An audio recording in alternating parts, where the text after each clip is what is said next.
लेकिन जो अनुभव हमारा रहा है, उस अनुभव को या जो चीजें हमने इस नेटवर्क मार्केटिंग से सीखी है, वो आप तक मैं शेयर करने जा रहा हूं। और जो मेरा आज का टॉपिक रहेगा, वो रहेगा नेटवर्क की ताकत। आखिर हमको नेटवर्क क्यों बिल्ड करना है, आखिर हमको नेटवर्क क्यों बनाना है। तो सबसे पहले मैं आप लोगों की जानकारी के लिए बता दूं, ये जो नेटवर्क शब्द है, इसी को टीम वर्क भी कहा जाता है। ये एक टीम का काम है। और आज भले ही हम 21वीं सदी में जी रहे हैं, इसके साथ नेटवर्क के साथ मार्केटिंग शब्द जुड़ करके ये एक व्यवसाय बन गया। जबकि हम अपने इतिहास को टटोले, अगर हम अपने इतिहास को देखते हैं, तो कहीं ना कहीं पहले भी नेटवर्क बना है, कहीं ना कहीं पहले भी टीमों का निर्माण हुआ है, कहीं ना कहीं पहले भी लोग संगठित हुए हैं। भले ही उस समय उन लोगों ने व्यवसाय इसमें नहीं किया।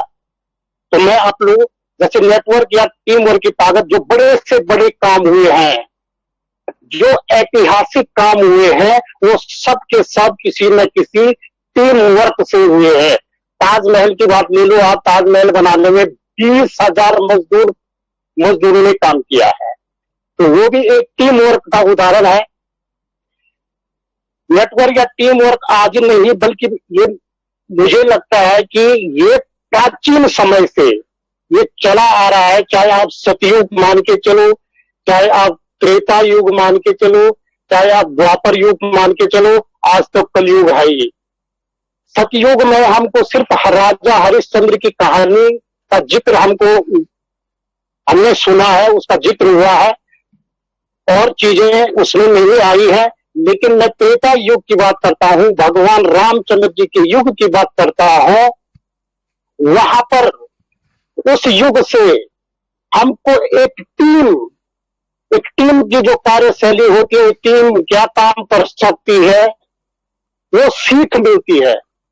आपने देखा हुआ, अकेला, एक कहावत है कि अकेला चना भार नहीं फोड़ सकता है। भगवान रामचंद्र जी की सेना में हनुमान जैसा ताकतवर, हनुमान जैसा वीर, जिसको पवन पुत्र कहा जाता था, अकेले हवा में उड़ करके भले वो श्रीलंका पहुंचे, लंका पहुंचे, रावण के दरबार में पहुंचे, लेकिन जब बात पूरी रामचंद्र जी की सेना को लंका समुद्र पार करने की बात आई, तब वो भी पूरी सेना को वो भी नहीं ले जा सके। तब योजना बनी, बहुत सारे पांडवों की जो सेना थी, अन्य जो लोग थे, उन्होंने एक टीम वर्क किया वहां पर, और पूरे समुद्र में एक जो है पुल बना। तो उससे हमको ये पता लगता है कि टीम का निर्माण कितना जरूरी है। अब आते हम द्वापर युग में, भगवान श्री कृष्ण के युग में, जहां महाभारत होता है। यहां पर टीम वर्क के साथ साथ ये सीख मिली है कि टीम का बड़ा होना ज्यादा मायने नहीं रखता है, बल्कि एक सुसंगठित टीम, एक सीख, यानी एक जो है सही डायरेक्शन अगर किसी टीम को मिलता है, किसी दल को मिलता है, किसी नेटवर्क को मिलता है, वो बड़े से बड़े काम हो सकता है।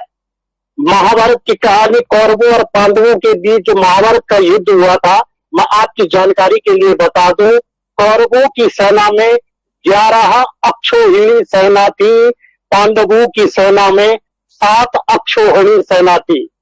और एक अक्षौहिणी सेना बराबर होता है 2 लाख सैनिक।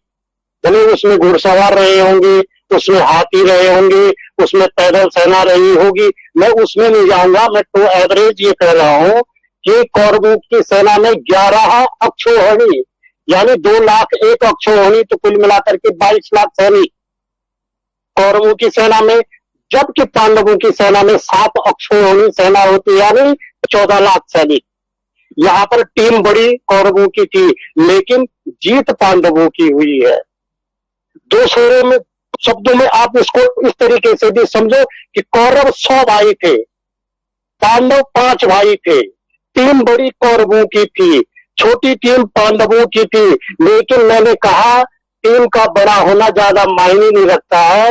टीम को अगर सही दिशा मिलती है, सही डायरेक्शन मिलता है, तो जीत उनकी होती है। क्योंकि कौरवों ने जो डायरेक्शन ली, कौरवों ने जो सलाह ली, उनको सलाह देने वाले गांधार में शकुनि थे और पांडवों को सलाह देने वाले भगवान कृष्ण थे। तो सही दिशा मिलने पर, सही डायरेक्शन मिलने पर और कौरव पांडव जो है महाभारत का युद्ध जीत जाते हैं। तो ये थी